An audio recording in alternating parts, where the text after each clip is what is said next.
Greetings, blessings, love, peace, joy to everybody out there. Abundance to you all. Welcome to the channel. I felt like there needed to be a voice in the urban communities, especially who could speak on this feminine man, and me being one. I feel like I'm able to answer that call if nobody else would do it, because and apparently nobody else is doing it because so many folks feel like they're not being represented. I run into people all the time, and they're confused. They see a lot of things on television. They hear a lot of different stories, and basically it boils down to this sensitive man. What the hell is he doing here? He's not a man. He needs to leave. Okay, well, yeah, that's not what the situation is. We're not going anywhere. This is our, we're not going anywhere, and we came here to help raise the vibrations of this earth.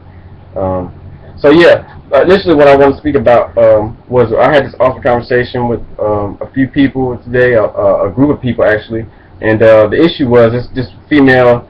She made the comment that she didn't feel like men, black men, quote unquote black men, or more, but we'll stay. I'm dealing with society, so black men aren't. Black men shouldn't date outside of. They shouldn't have children outside. They shouldn't have little ones outside of their race. They shouldn't have little ones outside their ethnic group. And I didn't agree with that, because she felt like what her quote was that she felt like it's diluted in genetics, and I didn't agree with that, because that's not living in a place of love and compassion. That's not living in a place that's cohesive and beneficial to everybody that's involved. You have to understand, and this is a whole other topic. This isn't what I really want to speak on, but you have to understand that there's little ones involved, and what are you going to say to these little ones? That you are an abomination because you're of diluted genetics? Like, that's ridiculous to me. You're not even thinking in a complete manner if you can make that statement and feel like that's the right way to behave. So anyway, what I'm getting at is that whenever we were having this conversation, there ended up being 3 women who felt that same way. They felt strongly that in that same way that's what the case is. And then there were 3 men who felt the same way that I'm talking about, that is ridiculous, whatever. And what I'm getting at is that there seems to be we often talk about this feminine man who was here, who was messing up manhood, who shouldn't belong. He's not able to stand up. He's not able to do anything. He's all caring and emotional. They even talk about Drake, this artist, this hip hop artist named Drake, who has a lot of emotional music, I guess, and a lot of folks aren't digging that. And that's their right. They don't have to like it if they don't. And obviously a lot of people do. What I'm getting at is that they're talking about this man, but they're not talking about this aggressive woman. They're not talking about this super aggressive woman who is now here on the earth. And it seems like this has been the case for about the past 50 years. There's been a more sensitive man, and there's been a more aggressive woman.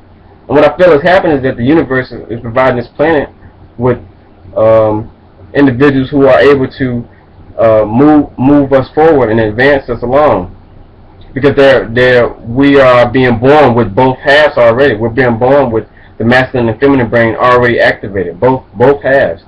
You have an aggressive woman. A woman is already born naturally in tune with her feelings. She's already in tune with her emotions, typically, But in the past, a woman, normally it was very rare for a woman to have that passion and aggression to go and be the creator of the world that she chooses to live in. She would just rely on a man to be that creator, and she would just deal, and she would just work with what's been created, But she wouldn't go out there and get what she wanted. Now you have a woman who will go out there and get what she wants. The same thing with men. You have men who will go out there and be creators and go do things, but they wouldn't have the ability to create something new. They didn't have those creative faculties. So now you're having people who are being born with both. They don't have to go outside of themselves to be able to make it happen. Now, I'm not saying we shouldn't work together. I'm just saying that both halves are now being already in individuals. There's this comedian named Patrice O'Neal. He touched on it briefly one time. He was doing a stand-up, and he was saying that he was talking to this Caucasian brother who was out in the crowd, and he was saying and he could tell that he was a little more emotionally sound. He said, "You know what? I'm the outmoded version. I'm the outmoded version. You the new." And it was funny to hear because he's doing stand-up, but he's able to analyze this situation of society just being an unbiased person, and he's like, listen, this is what's happening. I could see it. So he was just breaking bread with the brother, and it was funny. And I reference that because that's what's happening.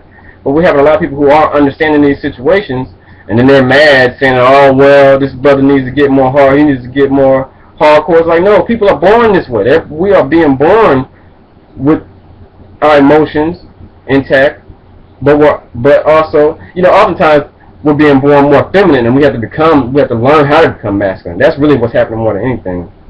And the same thing with the woman. She's often born very aggressive, and she has to learn to become more emotional and become more understanding and more caring and those sorts of things. And so that's what's happening. It's going to continue to happen because this is our earth. This is our earth. You can come and be a part of this fold, or you cannot be. It's up to you. You can choose to do whatever you want to do, but we're going to be here, and we're going to continue to produce offspring who have these same faculties already complete in themselves. So what we had to do, especially in the urban communities, is really begin to understand this situation and take it for what it is, and then move forward from it. Like I said, if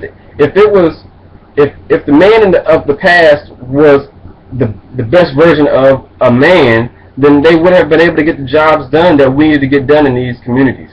Plain and simple. The problems have been known for a very long time, but they are not able to progress and get these things done. I'm running out of time. I know it's about to freeze soon. So now we have men who are able to not only have the passion and create and the ability to go out there and get it done, but also the ability to see the differences and then merge the differences and make something extraordinary happen. And that's what's going to happen. One last thing, President Obama, when he first got elected, there's a woman that he went and hugged as he was walking to go and swear in the first time. And they said that woman, I can't think of her name, she's a civil rights activist. I'll post it up later on. But they were saying that she was one of the main reasons why there was even able to be any production in civil rights movement, because all of the other men were so self-centered and wanted their ideas to be given that they weren't able to listen. But she was the one who was always calming them back down and getting them back focused. So that's what we need to do, is appreciate these differences and understand that we are here and we're going to do phenomenal things. Blessings and love to you all. I'm done.